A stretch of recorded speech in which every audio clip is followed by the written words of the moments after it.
Hello and welcome to Titchfield Haven. We're doing another top travel tip, and this time it's on bicycles. Now if you're a friend of mine, you'll know that I get pretty particular when it comes to bicycle safety, particularly when we're cycling at night. So here are probably the two, possibly even three main points I have when it comes to cycling safety. For one, lights.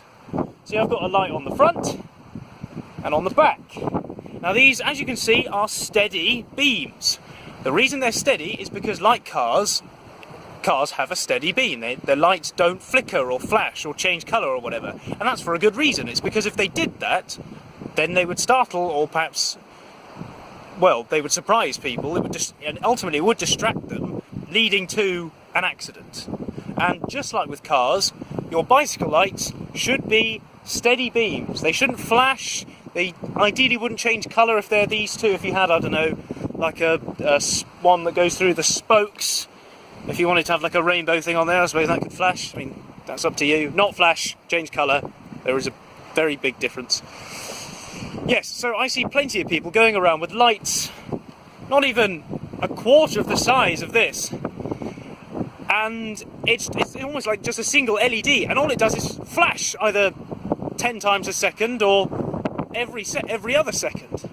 And to be honest, both are just as bad. If it's flashing constantly, one, it could give somebody an epilepsy fit, and two, it's still just distracting. If I was coming round the bend and a car was coming the other way, and I turn around and they turn around and they see this flashing great big light, they wouldn't just pass by like an ordinary car or an ordinary bicycle. No, they'd be, oh goodness me, what's that? And then they'd hit me and I would be dead. Well, injured, possibly dead, and so could you. Second tip, very important, just as important as lights, visibility. It's one thing to have lights, it's another to actually see the person riding the bicycle, just as important. Those lights only occupy the bottom part of the formation. This is the top half. Now, of course, wearing a shirt and jacket, blazer, I'm not going to wear a silly high-vis jacket. That would just make me look silly and 3 times my age. Instead, I've gone for a sash. A sash is just as good. It looks a bit more sensible, really. You can still see a nice clothes, particularly since I'm riding you probably can't see it very well, a classic bicycle.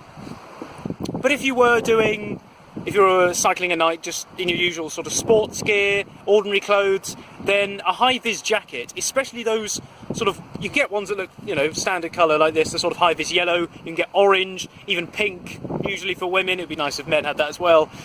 But if you don't like those sorts of things, then a white, I've seen that you can get these sort of white reflective jackets. Get one of those if you don't fancy silly luminous colours, because they look pretty stylish and they're not as obvious. There is a big taboo amongst young people particularly, and sort of trendy, sort of, oh, I don't want to wear that, it looks silly.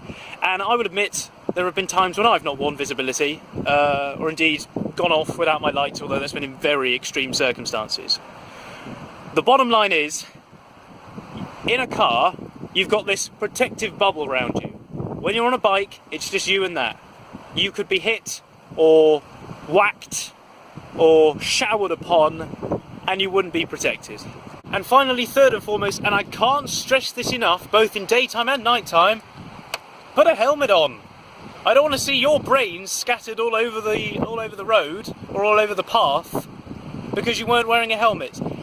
It could happen at any time. A crash could happen anytime, any place.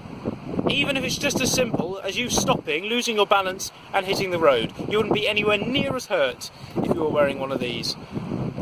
Please, wear a helmet. You won't regret it. So I hope you've enjoyed watching this. I hope it's been very useful to you. I'm going to head off because it's getting quite cold and it's very dark. I'll see you in another Top Travel video.